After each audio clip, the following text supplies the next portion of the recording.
Morning बच्चों, online class में आपका स्वागत है। फर्स्ट ईयर PhD जेनेटिक्स के अंदर अब अपने जो नेक्स्ट चैप्टर है वो है चैप्टर नंबर 18।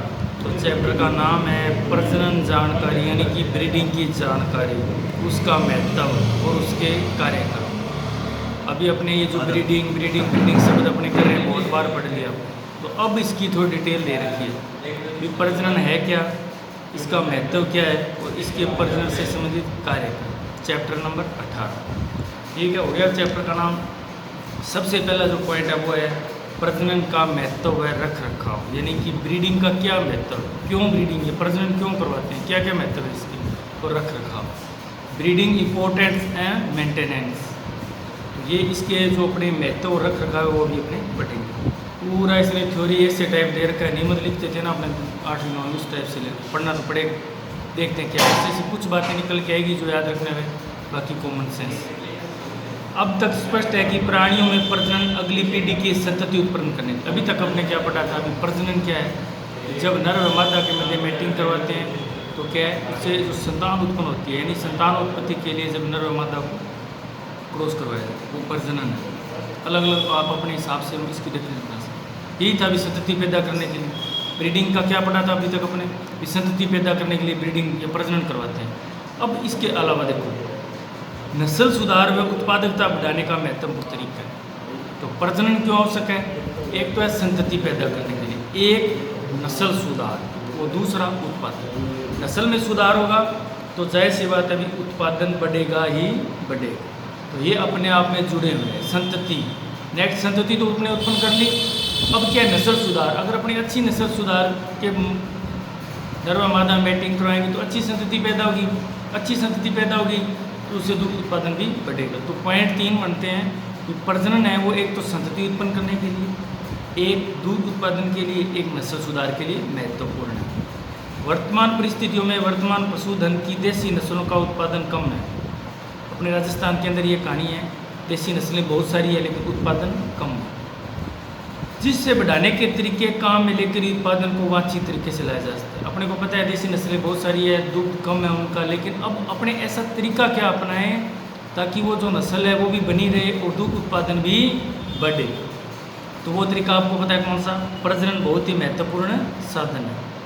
प्रति व्यक्ति पशुधन उत्पादों की उपलब्धता अभी भी अपेक्षित स्तर पर नहीं है। प्रति व्यक्ति पशुधन के हिसाब से भी अभी भी पशुधन है वो बहुत कम है। हालांकि कुछ उत्पादन में बढ़ोतरी होती रहती है, लेकिन बढ़ती हुई जनसंख्या के सापेक्ष पशुधन उत्पादन की वृद्धि कम हो रही है। अपने को पता है जिस हिसाब से अपने जनसंख्या अपने बढ़ती नहीं बोलेंगे, विस्फोट बोलेंगे उसको, क्योंकि बहुत ज़्यादा जनसंख्या बहुत तीव्र गति से बढ़ रही है, ठीक है, उस हिसाब से पशुधन घट रहे हैं। लेकिन बढ़ती हुई जनसंख्या सब इसमें भी जो वृद्धि हो रही है वह प्रति पशु वृद्धि होने की बजाय, पशुधन में वृद्धि तो हो रही है लेकिन प्रति पशु वृद्धि होने की बजाय पशुधन की संख्या में वृद्धि के कारण हो रही है। क्या, जैसे ये नहीं अभी गोवंश बढ़ रहा है, भैंसवंश बढ़ रहा है, कुल मिलाकर जो बढ़ रहे हैं वो है।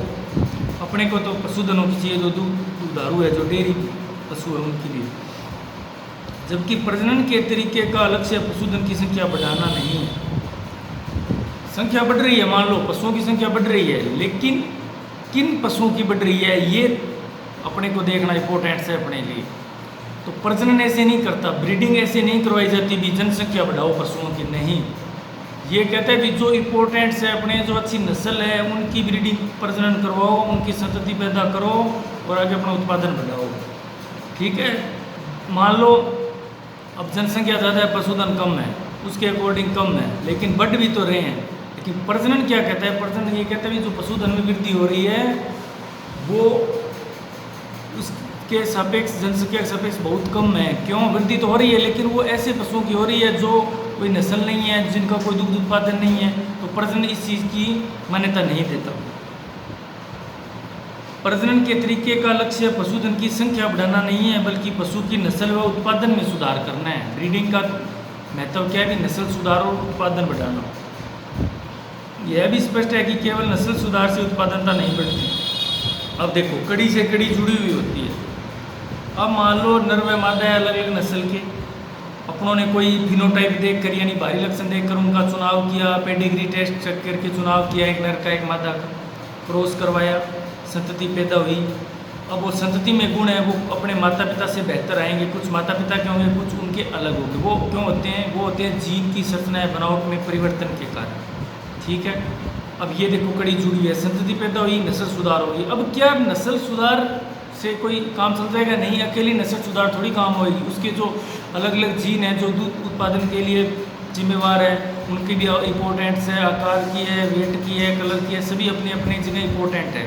तो क्या ओनली नस्ल सुधार से काम चल जाएगा? नहीं चलेगा। उत्पादन यानी नस्ल सुधार से उत्पादन नहीं बढ़ता, बल्कि पशुधन प्रबंधन की अन्य पद्धतियों में भी सुधार करना पड़ता है। ऐसे नहीं है भी अपना नस्ल सुधार कर लिया और अपना दूध उत्पादन बढ़ जाए, नहीं।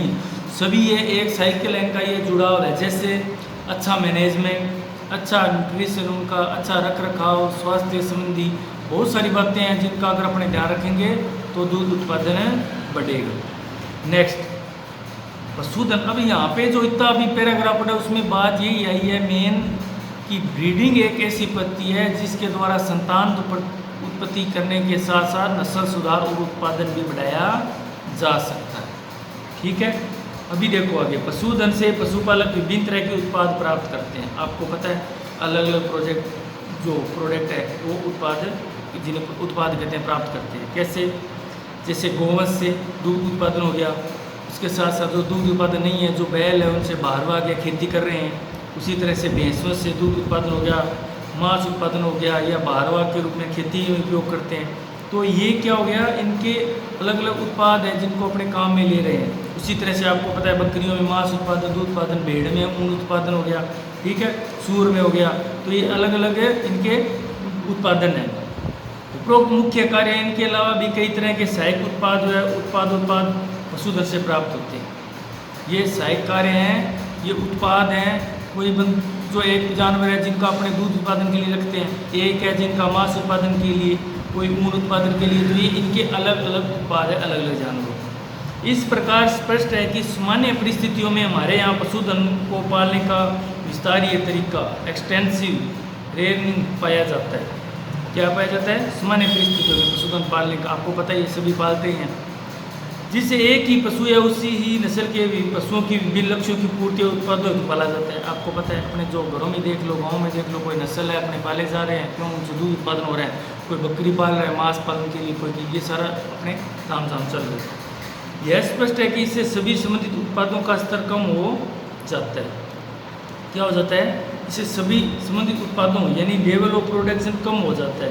इस प्रकार इन तरीकों के स्थान पर पशुपालक के इंटेंसिव सिस्टम को काम में लिया जाना चाहिए। इंटेंसिव का मतलब है गहन, ऐसी गहन या दृढ़ या अपने कह सकते हैं भी सोच समझ के ऐसे प्रणाली को काम में लेना चाहिए ताकि ये जो प्रोडक्ट है उत्पादन बढ़ाए जा सके। ऐसी विधि का इंटेंसिव का मतलब है गहन, जिनसे पशुपालन को बेहतर तरीके से किया जा सके। पशुपालन क्या कर सके? बेहतर तरीके से किया जा सके। आजकल आपको पता है चाहे वो एग्रीकल्चर है, चाहे वो अपने ये पशुधन है, कोई भी कार्य है, अगर अपने उनमें टेक्निक लगाएंगे, अच्छी सिस्टम, अच्छे प्रणाली से कार्य करते हैं तो अपने को आर्थिक लाभ होता है। चाहे खेती है, गाँव में बहुत सारे किसान हैं खेती करते हैं, क्या सभी के एक जैसी फसल? नहीं। ठीक है, मानते हैं भी वो अलग अलग निर्भरता है, बारिश की निर्भरता है, किसी के पानी की निर्भरता है, लेकिन फिर भी अगर अपन कंपैरिजन करें ना तो जो अच्छे सिस्टम, अच्छी प्रणाली से जो कार्य करता है, अपने मैनेजमेंट करता है, वहाँ वो आर्थिक लाभ ज़्यादा लेता है अन्य किसानों से। उसी प्रकार पशुपालन में भी है। प्रजनन, ब्रीडिंग का एक बहुत महत्वपूर्ण पहलू है। अभी अपने 3 चीज़ बढ़ी है प्रजनन के बारे में, मेन तो वो है, बाकी याद रखें हम। भी ब्रीडिंग से एक तो संतान उत्पत्ति होगी, एक नस्ल सुधार हो गया, एक दूध उत्पादन में बढ़ी। अब और क्या कह रही है? महत्वपूर्ण पहलू क्या है? नस्लों का तुलनात्मक विश्लेषण। ब्रीडिंग से पहले क्या है? इसका तुलनात्मक विश्लेषण किया जाता है। विश्लेषण का मतलब ये देखा जाता है भी कौन सी नस्ल है, उसमें क्या क्या गुण है, क्या अवगुण है, मादा में कौन से गुण है, अवगुण है, ताकि इनमें क्रॉस करवाएंगे तो जो आगे नेक्स्ट संतति प्राप्त होगी वो इस गुणों वाला होगी। तो ये क्या है? नस्लों का तुलनात्मक अध्ययन भी, विश्लेषण भी करता है, क्योंकि इसी से नस्ल सुधार की शुरुआत होती है। विश्लेषण अगर नहीं करेंगे अपने तो क्या है, वो अपने उतनी ज़्यादा ब्रीडिंग या प्रजनन कार्यक्रम को आगे नहीं बढ़ा सकते। इसी से पता लगता है कि हमें कौन सी नस्ल का आपस में प्रजनन करवाने से वांछित लक्ष्य प्राप्त हो सकता है। नस्लों के मध्य अगर विश्लेषण करेंगे, उनको सोचेंगे भी कौन सी नस्ल है, किस नस्ल का किसके साथ करवाएं, कौन से गुण हैं, कौन से उनमें अवांछित गुण हैं, कौन से वांछित गुण हैं, इस तरह से ये अपने को दिमाग में रखना है। इसके लिए हमें उपलब्ध प्रत्येक नस्ल की विशेषता पता होनी चाहिए। ये बात कर चुके हैं बार बार। जब ब्रीडिंग, देखो अपने पढ़ रहे हैं ब्रीडिंग क्या है, इसका महत्व और कार्यक्रम, तो ये आपको बताया जा रहा है भी अगर आप प्रजनन करवाओगे तो क्या क्या बातें आपको ध्यान में रखनी है। अभी आपने ये कह रहे हैं भी आपको जो 2 नस्लों में करवाओगे तो उस नस्ल का विश्लेषण ना, दोनों नस्लों के बारे में आपको पता होना चाहिए भी इस नस्ल में क्या विशेषता है, इसमें क्या विशेषता है। जैसे गोवंश की देसी नस्ल अधिक वातावरणीय तापमान को सहन कर सकती है, ये अपने को पता है, ये भी एक विशेषता ही है। ज़्यादा से ज़्यादा टेम्परेचर हो तो अपने देसी गायें हैं वो बिल्कुल भी इसको सहन कर लेती है। और वहीं अगर बात करते हैं अपने दूसरी विदेशी की, तो क्या है, वो थोड़ा सा टेम्परेचर बढ़ते वो तो हिल जाती है पूरी, तो गर्मी सहन नहीं कर पाती, तो ये एक विशेषता है। जबकि गोवंश की विदेशी नस्लें अधिक तापमान में अनुकूलित नहीं हो पाती, इसके सही अनुकूलन के लिए उपयुक्त तापक्रम की आवश्यकता पड़ती है, ये पता है अपने को। इसके अलावा प्रति दुग्ध काल में दूध उत्पादन की मात्रा का, यानी कि अलग अलग पहलुओं का तुलनात्मक विश्लेषण करना है अपने को भी इस नस्ल में ये विशेषता है और ये इसमें कमियां हैं और ये इसके गुण हैं। उसी तरह से दूसरी नस्ल के, वो एक पॉइंट था तापमान सहन करने वाला। अभी दूसरा पॉइंट आ गया कि जो लैक्सेशन पीरियड है, दुग्ध काल है, उसके बारे में दोनों नस्लों का तुलनात्मक विश्लेषण करना। जैसे दुग्ध उत्पादन की मात्रा का भी तुलनात्मक विश्लेषण बहुत जरूरी है। इसके साथ गोवंश की देशी नस्लों में दुग्ध काल में पाउसने, मिल्क लेट डाउन, अलग बहुत सारे पहलू है। आप अपने अगर बैठ के सोचो तो कोई 10, 15, 20 पॉइंट बना सकते हो आप, जिनका तुलनात्मक विश्लेषण कर सकते हो, लेकिन उसमें से कुछ ज़्यादा इंपॉर्टेंट्स होते हैं और कुछ को इग्नोर करना पड़ता है जो इतने प्रभावी नहीं होते। ठीक है, तो ये सारे तुलनात्मक विश्लेषण आपको करने हैं।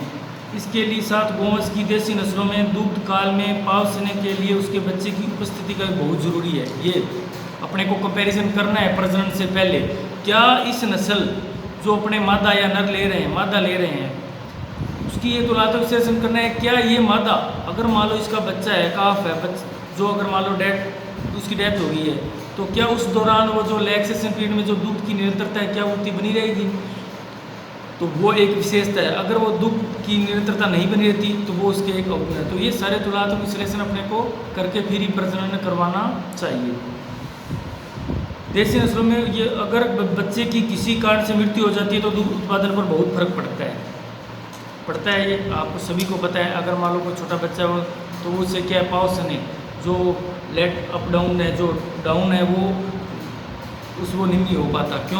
क्योंकि वो पाउसती नहीं है। हिंदी में देसी भाषा में कहते हैं पाउसना, तो पाउसती नहीं है बच्चे के बगैर, तो ये भी दूध में फिर निरंतरता नहीं रहेगी, दूध उत्पादन विधा नहीं होगा। तो ये आपको तुलनात्मक विश्लेषण करना चाहिए, सारे पहलुओं पर विचार करके ही प्रजनन करवाना होता है। उपरोक्त बहुत से तुलनात्मक विश्लेषणों का सही हल प्रजनन द्वारा हो सकता है। एक ही प्रजाति के विभिन्न नस्लों के प्राणियों के बीच प्रजनन संकरण करवाकर पशुपालन, देखो शब्द क्या है, शब्द आया एक ही प्रजाति, जैसे मान लो अपने ये लाइफ स्टॉक पशुधन, ठीक है, और वहाँ अपने इसके विपरीत पड़ा था अलग अलग प्रजाति, जैसे गधे और घोड़े के बीच में अपने क्रॉस करवाया था। ठीक है, तो ये आपको ध्यान रखना है, संकरण होता है वो एक ही प्रजाति के अलग अलग पशुओं के मध्य। तो ये देखो इसमें क्या दे रखा है, एक ही प्रजाति के विभिन्न नस्लों के प्राणियों के बीच में जब अपने क्रॉस करवाते हैं तो पशुपालन की बहुत सी समस्या को दूर किया जा सकता है। देखो ये जो क्रॉस है या ये संकरण है या क्रॉस ब्रीडिंग है, ये इम्पोर्टेंट्स क्यों है, क्योंकि इसके अंदर क्या होता है, भी प्रजाति तो एक है लेकिन नस्लें अलग अलग है। फॉर एग्जाम्पल जैसे थारपारकर है और गिर है, या मान लो कोई देसी नस्ल है या मान लो विदेशी नस्ल है, इनमें अपने क्रॉस करवाते हैं तो उसे संकरण कहते हैं। ठीक है, अब वही अगर बात आ जाती है भारे संकरण में ये सेम रहेगा, लेकिन अगर आ जाती है इनब्रीडिंग, तो इनब्रीडिंग का मतलब होता है भी निकटतम संबंधित होते हैं, उसमें अलग अलग नहीं बोल सकते अपने। ये कुछ टर्म है जो आपको ध्यान में रखने चाहिए। बेहतर पशुपालन के विभिन्न वातावरण में तुलना बहुत जरूरी है। प्रजनन के द्वारा विभिन्न प्राणियों की प्रजनन क्षमता में भी वृद्धि की जा सकती है। क्या की जा सकती है? प्रजनन क्षमता में वृद्धि की जा सकती है। प्रजनन के द्वारा ही दुग्ध उत्पादन व अन्य उत्पादकों के लिए प्रसिद्ध विदेशी नस्लों का देशी नस्लों में समावेश किया जा सकता है। ये बात अपने पढ़ ली, बहुत बार बता चुका हूँ आपको मैं। जो अपने देशी नस्ल है उनका विदेशी नस्लों के मध्य क्रॉस करवाकर एक हाइब्रिड जो नस्ल है वो तैयार की जा सकती है। इससे उनका उत्पादन सुधरने के साथ साथ प्रजनन क्षमता में भी विभिन्न तरीकों में सुधार आता है। अब अपने बात करते हैं प्रजनन कार्यक्रम 4 प्रकार के हो सकते हैं। ये अपना चैप्टर है वो है ब्रीडिंग, यानी क्या है अपना प्रजनन। तो प्रजनन 4 प्रकार के हो सकते हैं। अभी तो अपने पढ़ा था अभी प्रजनन क्या है, किस तरह से करवाए जा सकते हैं। तो ये 4 प्रकार के हो सकते हैं। 4 प्रकार कौन कौन से हैं? पहला प्रकार उपलब्ध उन्नत स्थानीय या देसी नस्ल के प्राणियों में से चयन। ऐसी स्थानीय या देसी नस्ल का चयन करना जिनका अपने को प्रजनन करवाना है, पहला काम ये है अपना। दूसरा देसी नस्ल का उन्नयन, यानी upgrading of A local breed. उन्नयन का मतलब है ऊपर बढ़ना, देसी नस्ल का उन्नयन। तीसरा पॉइंट है इसमें बारंबार संकरण। नेक्स्ट है इसमें संकरण द्वारा नई नस्ल निर्माण। ये 4 पॉइंट है प्रजनन के जो अपने करें 4 प्रकार के हैं प्रजनन कार्यक्रम। अपने प्रजनन जब कार्यक्रम करेंगे तो इनके प्रकार है, तो 4 प्रकार हैं। इनका डिटेल से अपने जो अध्ययन है वो करेंगे नेक्स्ट क्लास में। Thank you.